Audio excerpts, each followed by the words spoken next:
Yes, good morning, ladies and gentlemen. Good afternoon, wherever you are watching from.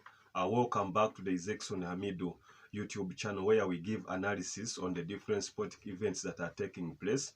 The leagues have been out for almost 2 weeks, but now we are back, where all fans of football are very happy to endorse the Premier League return today. I will not spend all that much today.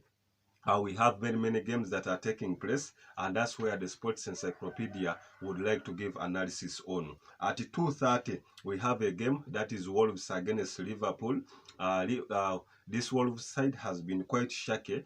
It is not the Wolves we had of Nuno Espirito Santo, and we hope this Liverpool team that has 3 wins out of 4, they are unbeaten this season, with their striking force having edge over the Wolves defense. I think you can go in for a win. That's the likes of Diego Jota, Luis Diaz, Darwin Nunes, and Benjamin Mo Salah. More so than Liverpool has retained this man. I think Jurgen Klopp's side can go ahead to win this one. We have a game of Aston Villa against Crystal Palace. Remember, Aston Villa this season, they haven't picked that form, but Crystal Palace have had a better campaign, but they are away at Villa Park, where they have to meet star players like Musa Diaby, uh, uh, Oli Watkins, and I think Unai Emery's side against the likes of Ezerechi, Eberezi Eche, Eberezi Ize. I think the Aston Villa has a better edge under the stewardship of Unai Emery, and the boys of Roy Hodgson can fight here, but I think you can go in a win. You can go for a win for Aston Villa. We have a game of Fulham against Luton.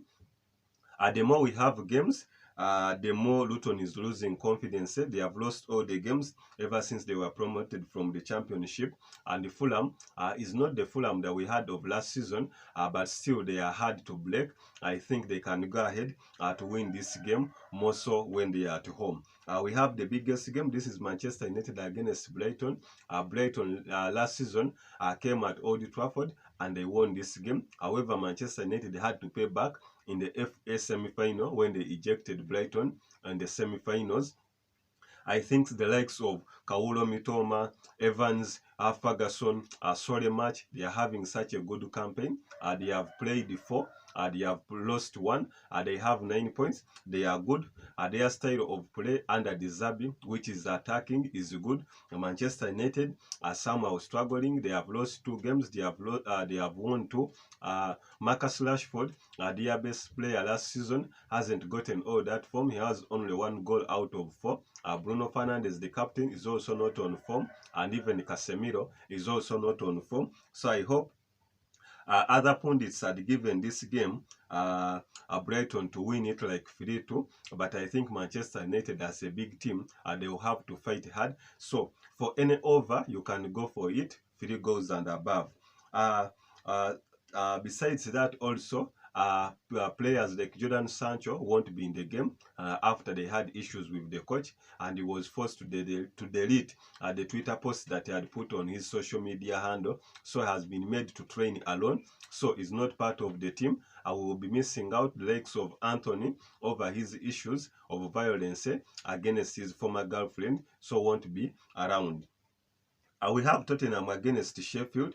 This Tottenham side, I think if it is to compete for the league, it's this season under coach Ange Postecoglou, after leading Celtic to back-to-back 2 titles. I think the man is replicating such performances in the Premier League. Remember, yeah, amongst the big teams, he beat Manchester United 2-0, has won 3 out of 4. So Tottenham are flying under the stewardship of Heung-min Son, the captain, and even new signing, that is Madison. The likes of Richardson haven't gotten yet a good season. However, the team said that we will side with him so that they make him gain confidence. We have another game, that is West Ham against Manchester City. West Ham and Manchester City are all unbeaten in the league. Remember this season, they are all unbeaten in the league. Manchester City have a 100% record. They have 12 points. They have won all their games under the leadership Previously, remember a hat-trick of Erling Haaland, the likes of Phil Foden. You see how these boys are scoring goals, that even in the absence of coach Pep Guardiola, the deputy or the vice coach had to make sure that the team continues winning. This Manchester City side is too good that it's the team to beat even this season. In the case of any competition, other teams will have to fight it out. But where it stopped last season is where it has started. But you know, David Moyes' side, always they are not all that attacking, but he knows how to manage big teams. He will sit back and just wait for that opportunity under the stewardship of Mikel Antonio, who will be their front man, and even Joel Bowen. I think they have such a good combination that anything can happen. But I don't see this West Ham side resisting Man City from winning. As football, you know, anything can happen as a surprise.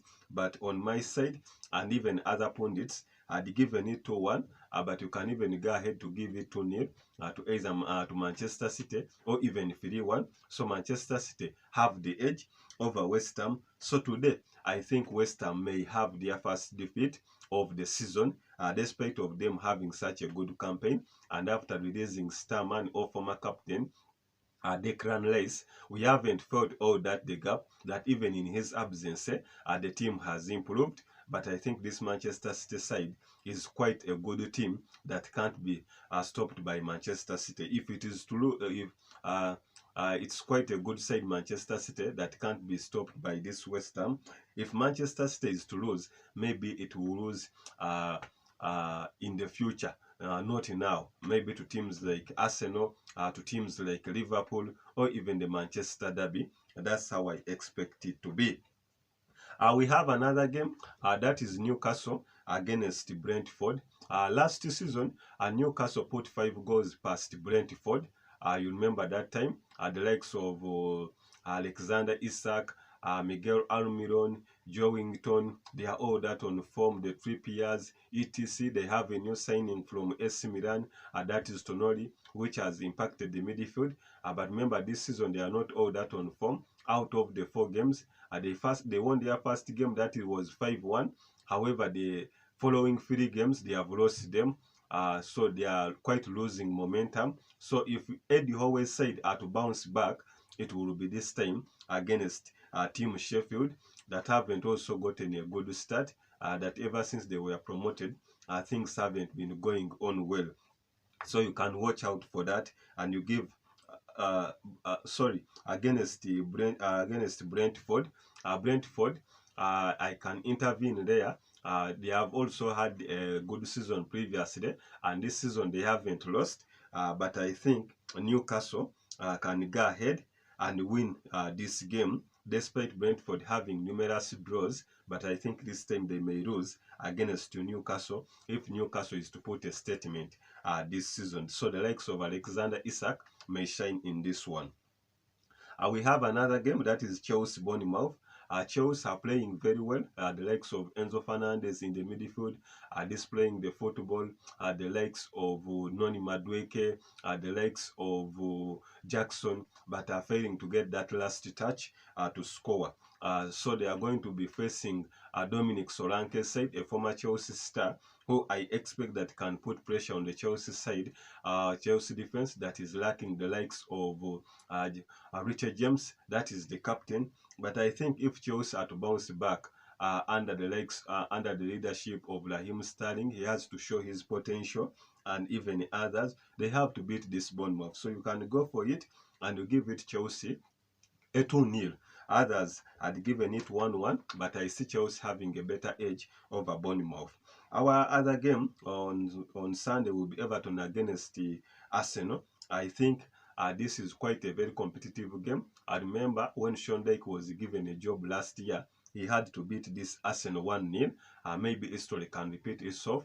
Arsenal are not in their best shape compared to last season, but they are also unbeaten, having won 3 out of 1. They have 10 points. So the pressure is still on. They are putting more pressure on Manchester City, and they are back after winning at Emirates Stadium against arch rivals Manchester United, 3-1, courtesy of Odegaard, Gabriel Jesus, and even Declan Rice. I think they have a better edge. If they are to pile more pressure, Mikel Arteta's side can have to beat Everton under the stewardship of Bukayo Saka, Martinelli, and others. So you can give it a win for Arsenal. Then our last game will be Nottingham against Burnley. That will be on Monday. The more the games are being played, the more Burnley is losing confidence. We were happy about their promotion and winning the championship last season and coming to the Premier League. But in the Premier League, things are quite different. You have to defend to protect points and also to get points. If you go out openly without defending, you may end up being relegated. This Nottingham side is very good. Has just got a win, one of their historic wins from Stamford Bridge when they won Chelsea 1-0. The likes of Tai Awoni flying, has 3 goals out of 4. It's such a good performance. They have gotten more additional manpower, the likes of Iranga from Manchester United. I think this Nottingham side have to win this game under the stewardship of Steve Cooper. So give Nottingham Forest a 1-0 or even a 2-1.